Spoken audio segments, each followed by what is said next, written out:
চা বাগানে পথ হারিয়ে যখন ঘন কুয়াশায় শ্বশুরজি আমার গালে হাত রাখলেন এবং ফিসফিস করে বললেন যে তিনি আমাকে কত বছর ধরে অপেক্ষা করছিলেন, সেই মুহূর্তে আমার পুরো জীবন একটা সিদ্ধান্তের মুখোমুখি দাঁড়িয়ে গেল। পাহাড়ে ছুটি কাটাতে এসেছি, সকাল ৫টায় উঠে চা বাগান দেখতে বেরোলাম। শ্বশুরজি বললেন আমিও যাব, বাকিরা ঘুমিয়ে আছে। চা বাগানে ঢুকে হাঁটতে লাগলাম। চারপাশে সবুজ চা গাছ, ভোরের কুয়াশা এত ঘন যে ১০ ফুট দূরে কিছু দেখা যায় না। হঠাৎ আমি পথ হারিয়ে ফেললাম। আমি চিৎকার করলাম, বাবা, আপনি কোথায়? তিনি কুয়াশার ভেতর থেকে বেরিয়ে এলেন, বললেন, আমি এখানে, ভয় পেও না। তার হাত ধরলাম, আমরা একসাথে পথ খুঁজতে লাগলাম। কুয়াশা আরও ঘন হয়ে এলো, শীত বাড়ছিল, আমি কাঁপতে লাগলাম। শ্বশুরজি তার শাল আমার কাঁধে জড়িয়ে দিলেন, বললেন, গরম লাগবে। হঠাৎ তিনি থমকে দাঁড়ালেন, আমার দিকে ঘুরলেন। কুয়াশায় তার মুখ অস্পষ্ট দেখা যাচ্ছিল। তিনি আমার গালে হাত রাখলেন, খুব নরম গলায় বললেন, বৌমা, আমি তোমার জন্য ২২ বছর অপেক্ষা করেছি। আমি হতভম্ব হয়ে জিজ্ঞেস করলাম, কি বলছেন? তিনি আমার মুখের কাছে মুখ এনে ফিসফিস করলেন, যেদিন আমার ছেলের সাথে তোমার বিয়ে ঠিক হলো, সেদিন থেকে আমি তোমাকে নিজের করে পাবার স্বপ্ন দেখেছি, কিন্তু তুমি আমার ছেলের হয়ে গেলে। তার হাত এখনও আমার গালে, শীতল বাতাস বইছে, কিন্তু আমার শরীর ঘামছিল। তিনি চোখে চোখ রেখে বললেন, এখনও সময় আছে, চলো আমরা এই কুয়াশায় হারিয়ে যাই, কেউ খুঁজে পাবে না। আমরা নতুন পরিচয় নিয়ে কোথাও চলে যাব। আমি তোমাকে বিয়ে করব, তোমাকে সুখী রাখব, এটা প্রতিজ্ঞা করছি। আমার পুরো শরীর অন্যরকম হয়ে গেল। তার কথায় এমন একটা আবেগ ছিল যা আমাকে টেনে ধরছিল। মনে মনে একটা রোমাঞ্চ অনুভব করলাম। এই বয়সেও বাবার চেহারা বেশ সুদর্শন। তার কথাগুলো এতটাই আবেগপূর্ণ যে মনে হচ্ছিল তিনি সত্যি আমাকে ভালোবাসেন। কিন্তু আমি জানি এটা সম্পূর্ণ ভুল। আমি তার বউমা, আমার স্বামী, আমার বাচ্চারা আছে।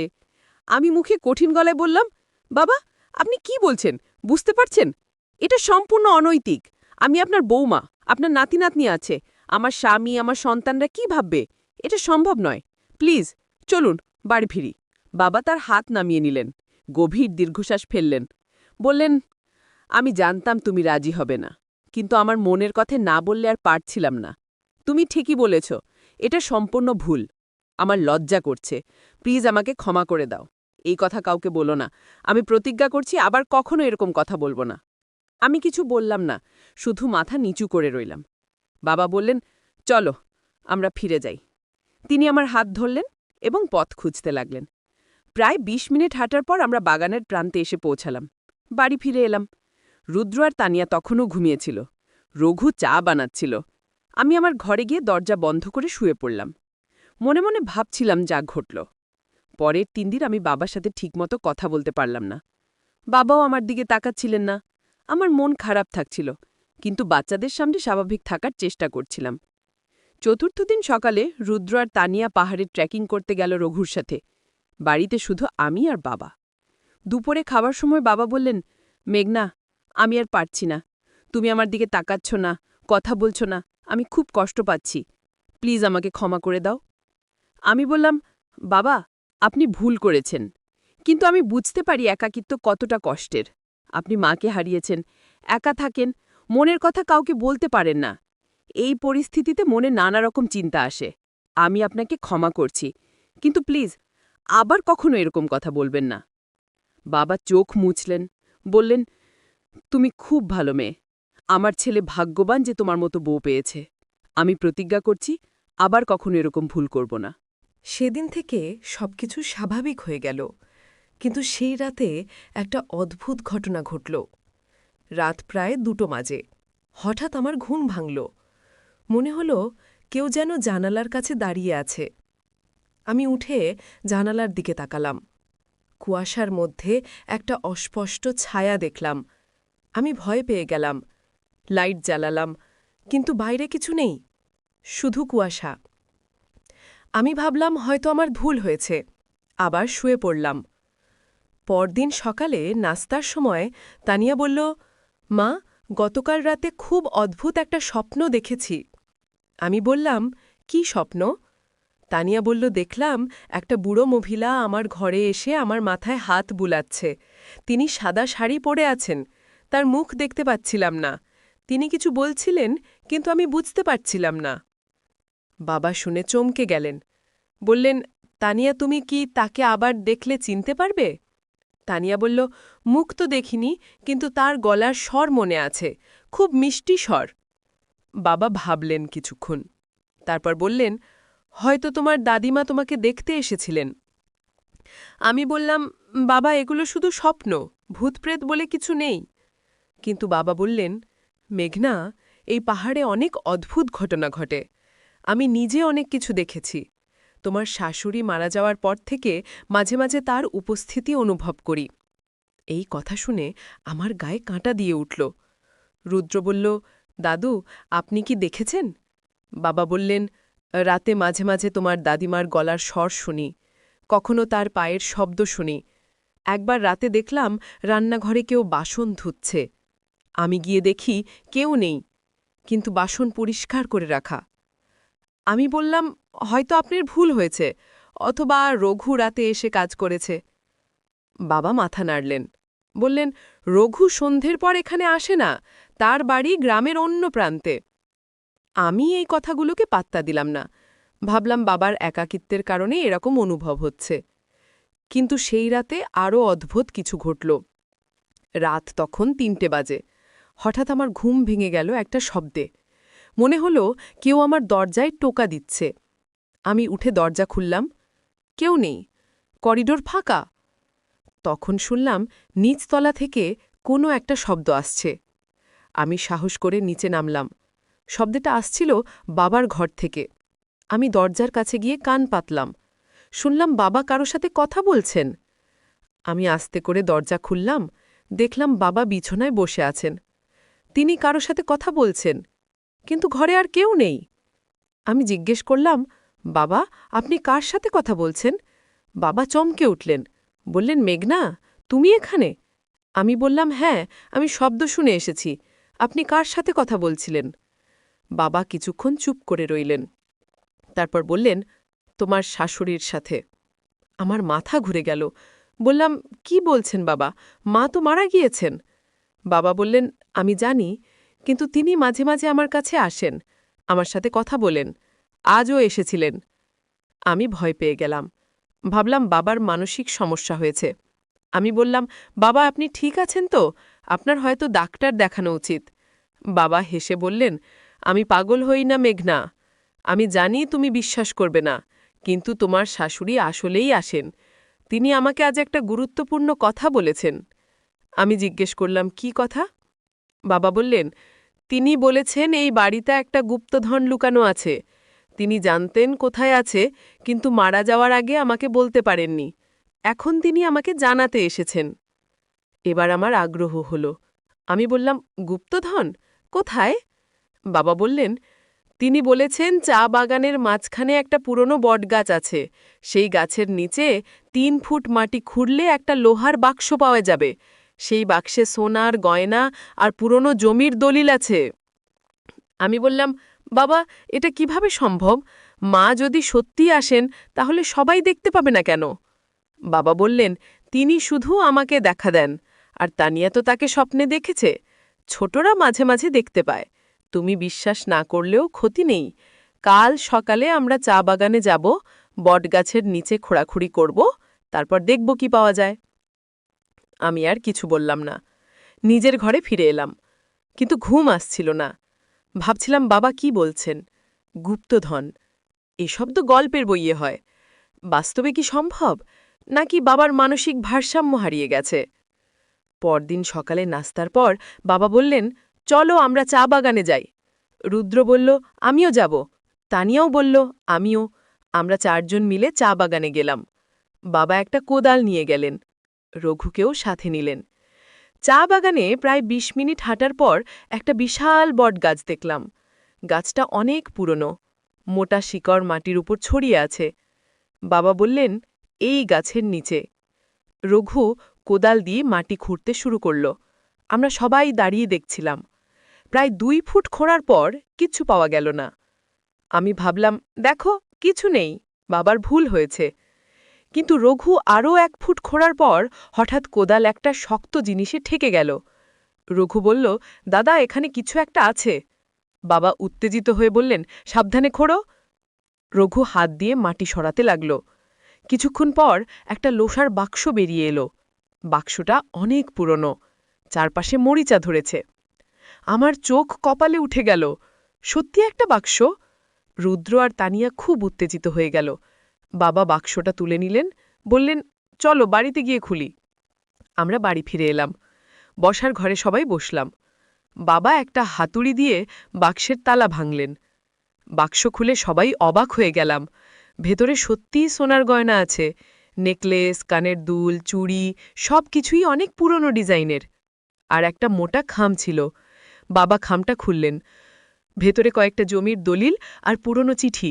বাবা দলিলগুলো পড়তে লাগলেন। হঠাৎ তার মুখ ফ্যাকাশে হয়ে গেল। আমি জিজ্ঞেস করলাম, কি হলো বাবা? বাবা বললেন, এই দলিলগুলোতে লেখা আছে এই চা বাগানের একটা বড় অংশ আমাদের পরিবারের, কিন্তু অনেক বছর আগে আমার বাবা একজনের কাছে এই দনি বন্ধক রেখেছিলেন। দলিল হারিয়ে গেছিল বলে আমরা জমি ফেরত পাইনি। এখন সেই দলিল পেলাম। রুদ্র বলল, মানে এই জমি আমাদের? বাবা বললেন, হ্যাঁ, এই দলিল দিয়ে আমরা জমি ফেরত পেতে পারি। এই জমির দাম কয়েক করোড় টাকা হবে। আমি বিস্ময়ে হতবাক হয়ে গেলাম। এটা কিভাবে সম্ভব? বাবা বলেছেন শাশুড়িমা তাকে জানিয়ে গেছেন, আর সত্যি সব পাওয়া গেল। আমি বললাম, বাবা, এটা অবিশ্বাস্য, মা সত্যিই আসেন? বাবা হেসে বললেন, আমি তোমাকে বলেছিলাম, তোমার শাশুড়ি আমাদের দেখাভাল করেন। তিনি জানতেন আমাদের আর্থিক সমস্যা আছে, তাই এই গুপ্তধনের কথা জানাতে এসেছেন। আমি চুপ করে রইলাম। কি বলবো বুঝতে পারছিলাম না। এটা কি সত্যি অতিপ্রাকৃত কিছু, নাকি শুধু কাকতালীয়? কিন্তু বাবা কিভাবে জানলেন ঠিক কোথায় খুঁড়তে হবে, এত নিখুঁতভাবে? সেদিন বিকেলে আমি একা বাগানে বসেছিলাম। হঠাৎ পিছন থেকে একটা ঠান্ডা বাতাস এলো। আমি ঘুরে তাকালাম। কেউ নেই, কিন্তু মনে হলো কেউ যেন আমার পাশে দাঁড়িয়ে আছে। একটা মৃদু মিষ্টি সুগন্ধ পেলাম। এই সুগন্ধটা আমার পরিচিত। শাশুড়িমা এই সুগন্ধের পারফিউম ব্যবহার করতেন। আমি চারপাশে তাকালাম, কিন্তু কাউকে দেখলাম না। তবুও সেই উপস্থিতি অনুভব করছিলাম। হঠাৎ আমার কানের কাছে একটা ফিসফিস শব্দ শুনলাম। মেঘনা? আমি চমকে উঠলাম। চারপাশে কেউ নেই, কিন্তু আমি স্পষ্ট শুনলাম। আমি ভয় পেয়ে গেলাম। আবার সেই আওয়াজ এলো, ভয় পেও না মা, আমি তোমার ক্ষতি করব না। আমি জিজ্ঞেস করলাম, আপনি কে? কোনো উত্তর এলো না, কিন্তু সেই উপস্থিতি আরও শক্তিশালী হল। তারপর আবার সেই কণ্ঠস্বর, আমি তোমার শাশুড়ি, আমি তোমাকে ধন্যবাদ জানাতে এসেছি। তুমি আমার ছেলেকে খুব ভালোবাসো, আমার নাতি নাতনিদের ভালো রেখেছ, আমি খুশি। আমি চোখের জল ঠেকতে লাগলাম। আমি বললাম, মা, আপনি সত্যিই আছেন? আবার সেই কণ্ঠস্বর, হ্যাঁ মা, আমি সবসময় তোমাদের পাশে আছি, তোমাদের দেখাভাল করি। আমার স্বামী খুব একা, তার সাথে থেকো, তাকে একা ছেড়ে যেও না। আমি বললাম, আমি তার দেখাভাল করব মা, প্রতিজ্ঞা করছি। সেই কণ্ঠস্বর আরেকবার এলো, আর একটা কথা, চা বাগানে যে পুরনো বটগাছ আছে, সেই গাছের পূর্ব দিকে আরেকটা গাছ আছে, সেই গাছের নিচে আরেকটা বাক্স আছে, কিন্তু সেই বাক্স খুলো না, সেটা অভিশপ্ত। আমি অবাক হয়ে জিজ্ঞেস করলাম, অভিশপ্ত কেন?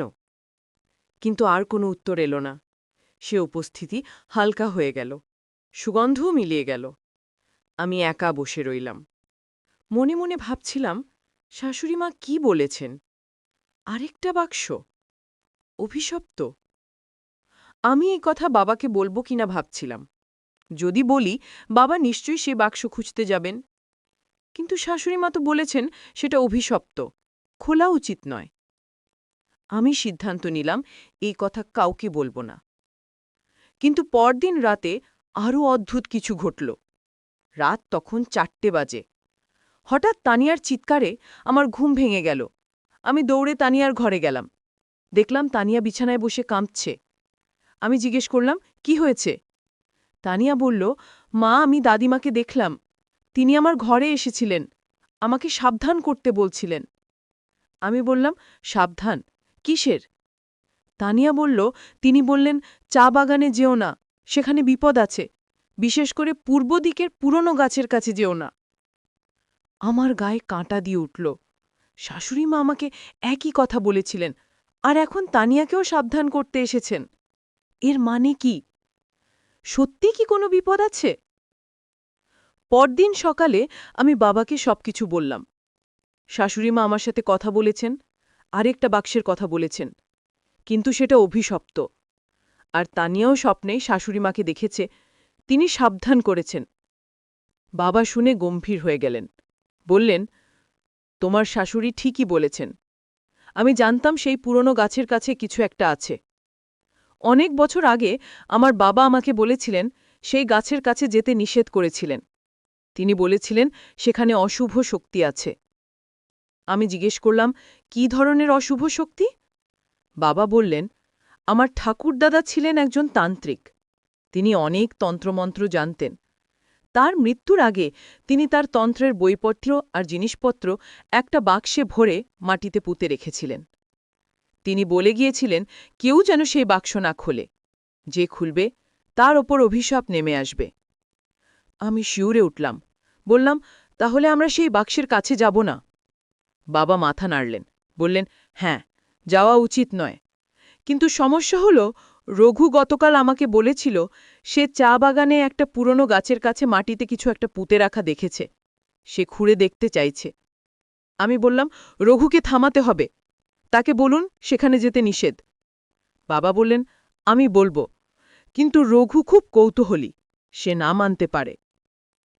সেদিন বিকেলে বাবা রঘুকে ডেকে বললেন, রঘু, তুমি চা বাগানের পূর্ব দিকের পুরনো গাছের কাছে যেও না, সেখানে বিপদ আছে।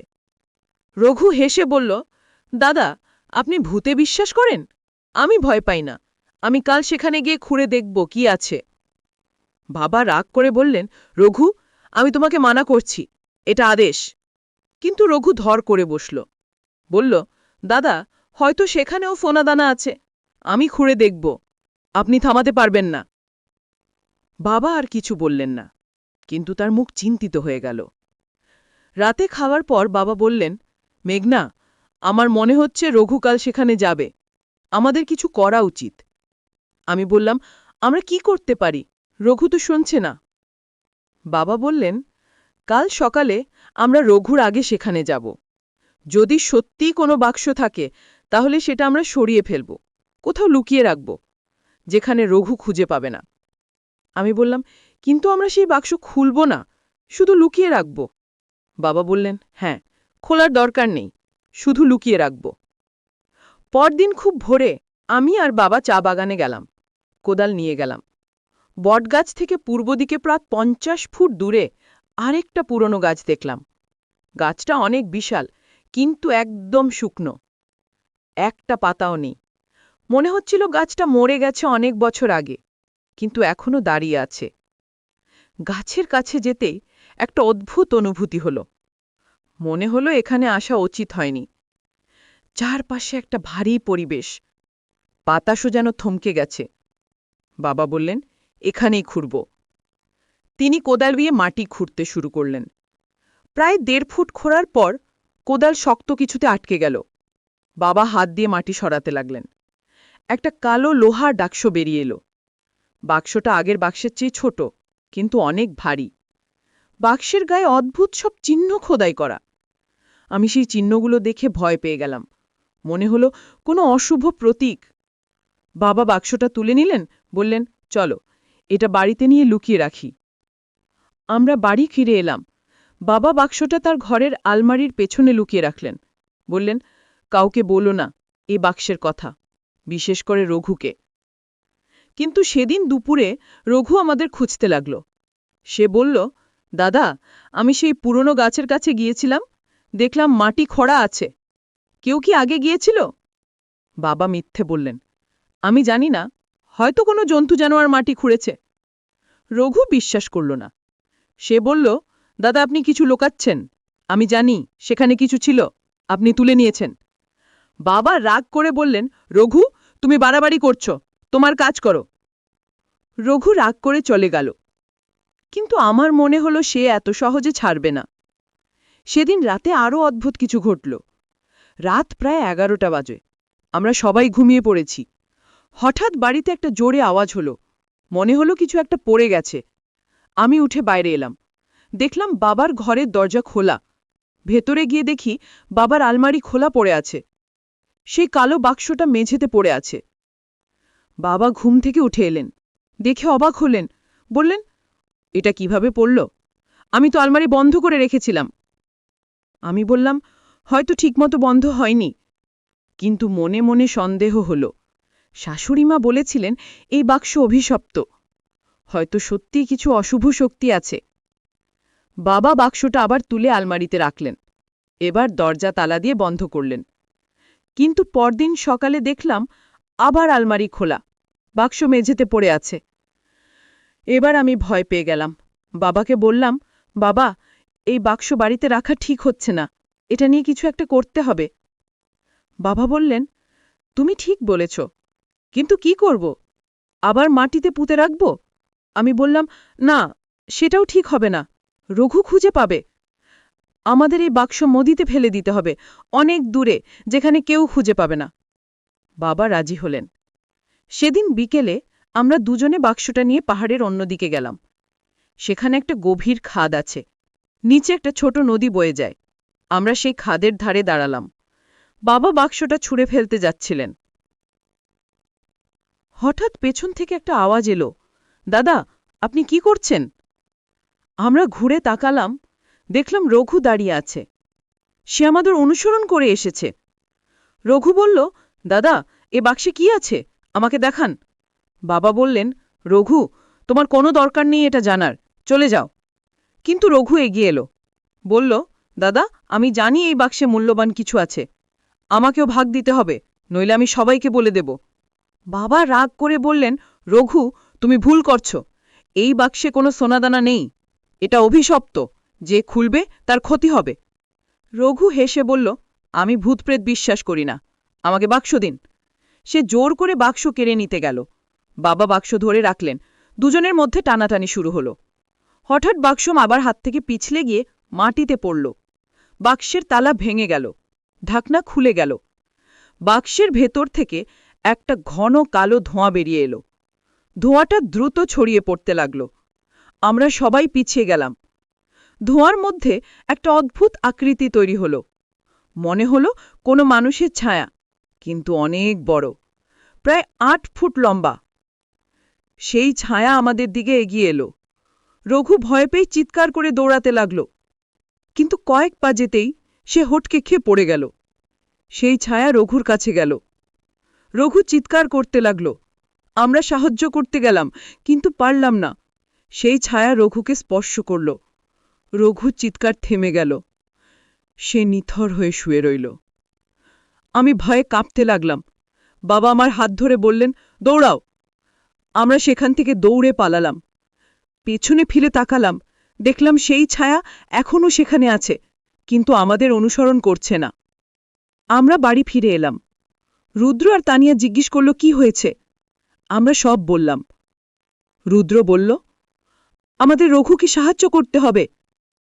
বাবা বললেন, আমরা কিছু করতে পারব না, রঘু ভুল করেছে, সে বাক্স খুলে দিয়েছে, এখন তার ফল ভোগ করতে হবে। আমি বললাম, কিন্তু আমরা তাকে একা সেখানে ফেলে আসতে পারি না। বাবা বললেন, তুমি ঠিক বলেছ, আমাদের কিছু করতে হবে, কিন্তু কি? হঠাৎ আমার মনে পড়ল শাশুড়িমার কথা। তিনি তো সব জানেন, হয়তো তিনিই সাহায্য করতে পারবেন। আমি বললাম, বাবা, আমাদের মায়ের সাহায্য চাইতে হবে, তিনি হয়তো জানেন কিভাবে এই সমস্যা সমাধান করা যায়। বাবা মাথা নাড়লেন, বললেন, তুমি ঠিক বলেছ, চলো আমরা তোমার শাশুড়ির কাছে প্রার্থনা করি। আমরা বাবার ঘরে গেলাম, সেখানে শাশুড়িমার ছবি রাখা আছে। আমরা ছবির সামনে বসে প্রার্থনা করতে লাগলাম। বাবা বললেন, প্লিজ আমাদের সাহায্য করো, রঘু বিপদে পড়েছে, তুমি ছাড়া আমাদের আর কেউ নেই। প্রায় আধ ঘণ্টা প্রার্থনা করার পর হঠাৎ ঘরে সেই মিষ্টি সুগন্ধ ছড়িয়ে পড়ল। আমি বুঝলাম শাশুড়িমা এসেছেন। সেই ফিসফিস কণ্ঠস্বর শুনলাম, ভয় পেও না, আমি তোমাদের সাহায্য করব, কিন্তু তোমাদেরও কিছু করতে হবে। আমি জিজ্ঞাসা করলাম, আমাদের কি করতে হবে? সেই কণ্ঠস্বর বলল, তোমরা আবার সেই জায়গায় যাও, সাথে করে একটা পবিত্র জল নিয়ে যাও, গঙ্গা জল হলে ভালো হয়, আর একটা মন্ত্র পড়তে হবে। আমি মন্ত্র বলে দিচ্ছি, মনোযোগ দিয়ে শোনো। শাশুড়িমা একটা মন্ত্র বললেন। বাবা মনোযোগ দিয়ে শুনলেন, মন্ত্রটা মুখস্থ করলেন। তারপর শাশুড়িমা বললেন, তোমরা গঙ্গাজল ছিটিয়ে এই মন্ত্র ১০৮ বার পড়বে। তাহলেই সেই অশুভ শক্তি চলে যাবে। কিন্তু মনে রাখবে, তোমরা যখন মন্ত্র পড়বে তখন ভয় পেলে চলবে না। ভয় পেলে মন্ত্র কাজ করবে না। আমরা বুঝলাম। বাবার কাছে একটা বোতল গঙ্গাজল ছিল। আমরা সেটা নিয়ে আবার সেই জায়গায় গেলাম। সন্ধে হয়ে গেছে, চারপাশে অন্ধকার। আমরা একটা টর্চ লাইট নিয়ে গেলাম। সেই জায়গায় পৌঁছে দেখলাম রঘু এখনও সেখানে শুয়ে আছে। সেই কালো ছায়াও আছে। ছায়াটা রঘুর চারপাশে ঘুরছে। আমরা কাছে গেলাম। বাবা গঙ্গা জল ছিটিয়ে মন্ত্র পড়তে শুরু করলেন। আমিও সাথে পড়তে লাগলাম। প্রথমে কিছুই হলো না, কিন্তু কিছুক্ষণ পর সেই ছায়া অস্থির হয়ে উঠল। সে আমাদের দিকে এগিয়ে এলো। আমি ভয় পেয়ে গেলাম, কিন্তু বাবা আমার হাত চেপে ধরলেন, বললেন, ভয় পেও না, মন্ত্র পড়তে থাকো। আমরা মন্ত্র পড়তে থাকলাম আরও জোরে। সেই ছায়া আমাদের একদম কাছে এসে গেল। তার থেকে একটা ঠান্ডা বাতাস বেরিয়ে আসছিল। আমার শরীর জমে যাচ্ছিল, কিন্তু আমি মন্ত্র পড়া বন্ধ করলাম না। হঠাৎ সেই ছায়া একটা ভয়ঙ্কর চিৎকার করল। তারপর সে ধীরে ধীরে মিলিয়ে যেতে লাগল। কালো ধোঁয়া হালকা হয়ে এলো। শেষে সম্পূর্ণ উধাও হয়ে গেল। রঘু হঠাৎ কাশতে শুরু করল। তার জ্ঞান ফিরে এলো। আমরা দৌড়ে রঘুর কাছে গেলাম। রঘু উঠে বসল, বলল, কি হয়েছিল? আমার কিছু মনে নেই। বাবা বললেন, তুমি অচেতন হয়ে পড়েছিলে, এখন ঠিক আছো? রঘু মাথা নাড়ল, বলল, হ্যাঁ, এখন ভালো লাগছে। আমরা রঘুকে নিয়ে বাড়ি ফিরলাম। পথে বাবা রঘুকে সব বললেন। রঘু শুনে ভয় পেয়ে গেল। বলল, দাদা, আমি ভুল করেছি, আমি আপনার কথা শুনিনি, আমি খুব দুঃখিত, আমি আর কখনো এরকম করব না। বাবা বললেন, ঠিক আছে, তুমি বেঁচে আছো এটাই বড় কথা। কিন্তু মনে রাখবে, কোনো কিছুতে অতিরিক্ত লোভ করা উচিত নয়। তুমি সোনার লোভে পড়ে নিজের জীবন বিপদে ফেলেছিলে। রঘু মাথা নিচু করে বলল, আমি বুঝতে পেরেছি, আমি আমার ভুল থেকে শিখে নিয়েছি। সেদিন রাতে আমরা সবাই একসাথে বসলাম। রুদ্র আর তানিয়া সব শুনে অবাক হল। তানিয়া বলল, মা, সত্যি কি ভূতপ্রেত আছে? আমি বললাম, আমি জানি না, কিন্তু এই পৃথিবীতে এমন অনেক কিছু আছে যা আমরা বুঝি না। হয়তো অতি প্রাকৃত কিছু সত্যিই আছে। বাবা বললেন, তোমার শাশুড়িমা আমাদের রক্ষা করেছেন, তিনি এখনও আমাদের পাশে আছেন, আমি তার কাছে কৃতজ্ঞ। পরদিন সকালে আমরা সেই কালো বাক্সটা নিয়ে আবার সেই খাদের কাছে গেলাম। এবার বাক্সটা গভীর খাদে ফেলে দিলাম। দেখলাম বাক্স নিচের নদীতে পড়ে গেল, জলের স্রোতে ভেসে গেল। আমরা নিশ্চিন্ত হলাম। সেদিন থেকে আর কোনো অদ্ভুত ঘটনা ঘটল না। সব কিছু স্বাভাবিক হয়ে গেল। আমরা আরও কয়েকদিন পাহাড়ে থাকলাম, তারপর শহরে ফিরে গেলাম। দেবাশিসকে সব বললাম। সে প্রথমে বিশ্বাস করতে পারল না, কিন্তু যখন প্রথম বাক্সে সোনা আর জমির দলিল দেখল, তখন বিশ্বাস করতে বাধ্য হল। জমির দলিল দিয়ে আমরা আইনি প্রক্রিয়া শুরু করলাম। কয়েক মাস পর আমরা সেই চা বাগানের একটা বড় অংশের মালিকানা ফিরে পেলাম। সেই জমি বিক্রি করে প্রচুর টাকা পেলাম। আমাদের পরিবারের আর্থিক সমস্যার সমাধান হয়ে গেল। কিন্তু সবচেয়ে গুরুত্বপূর্ণ যা শিখলাম তা হল পারিবারিক বন্ধন আর পূর্বপুরুষদের প্রতি শ্রদ্ধা। শাশুড়িমা মারা গিয়েছেন, কিন্তু তিনি এখনও আমাদের দেখাভাল করেন।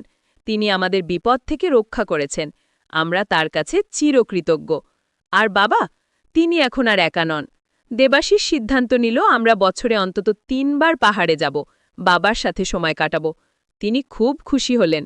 আর সেই চা বাগানে যে ঘটনা ঘটেছিল সেই সকালে, যখন বাবা আমার কাছে তার মনের কথা বলেছিলেন, সেই কথা আমি কখনো কাউকে বলিনি।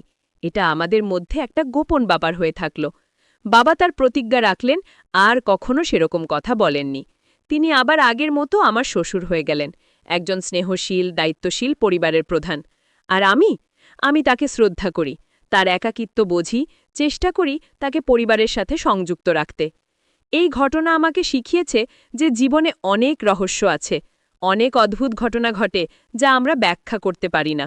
কিন্তু সবসময় মনে রাখতে হবে, পরিবার সবচেয়ে গুরুত্বপূর্ণ, পরিবারের বন্ধন সবচেয়ে শক্তিশালী, আর মৃত্যুও সেই বন্ধন ছিন্ন করতে পারে না। আজও মাঝে মাঝে পাহাড়ে যাই, চা বাগানে হাঁটি, সেই বটগাছের কাছে দাঁড়িয়ে শাশুড়িমার কথা মনে পড়ে। তার সেই মিষ্টি সুগন্ধ মাঝে মাঝে অনুভব করি। মনে হয় তিনি আমার পাশেই আছেন, আমাকে আশীর্বাদ করছেন। আর সেই পুরনো শুকনো গাছটা, সেটা একদিন ঝড়ে ভেঙে পড়েছিল। এখন সেখানে নতুন ঘাস গজিয়েছে, ফুল ফুটেছে। মনে হয় সেই অশুভ শক্তি চলে যাওয়ার পর জায়গাটা আবার প্রাণ ফিরে পেয়েছে। জীবন চলতে থাকে, দিন যায়, রাত আসে, কিন্তু এই স্মৃতিগুলো চিরকাল আমার মনে থাকবে। সেই মিসময় পাহাড়, সেই কুয়াশা ঢাকা চা বাগান, সেই অদ্ভুত ঘটনাগুলো। আর সবচেয়ে বড় কথা, শাশুড়িমার ভালোবাসা, যা মৃত্যুর পরও আমাদের রক্ষা করে চলেছে। এই হলো আমার গল্প, একটা অবিশ্বাস্য, রহস্যময়, রোমাঞ্চকর গল্প। আপনারা বিশ্বাস করুন আর না করুন, এই ঘটনাগুলো সত্যিই ঘটেছিল, আর আমি আজও সেই দিনগুলোর কথা ভাবলে শিউরে উঠি। শেষে একটা কথা বলতে চাই, জীবনে অনেক রহস্য আছে, সব রহস্যের সমাধান হয় না, কিছু প্রশ্নের উত্তর থাকে না, কিন্তু সেগুলো নিয়ে ভাবতে থাকাই জীবনের মজা। আর পরিবার, ভালোবাসা, শ্রদ্ধা, এই জিনিসগুলো কখনো ভুলে যাওয়া উচিত নয়। এগুলোই আমাদের আসল সম্পদ, এগুলোই আমাদের শক্তি। ধন্যবাদ আমার গল্প শোনার জন্য। আশা করি আপনাদের ভালো লেগেছে।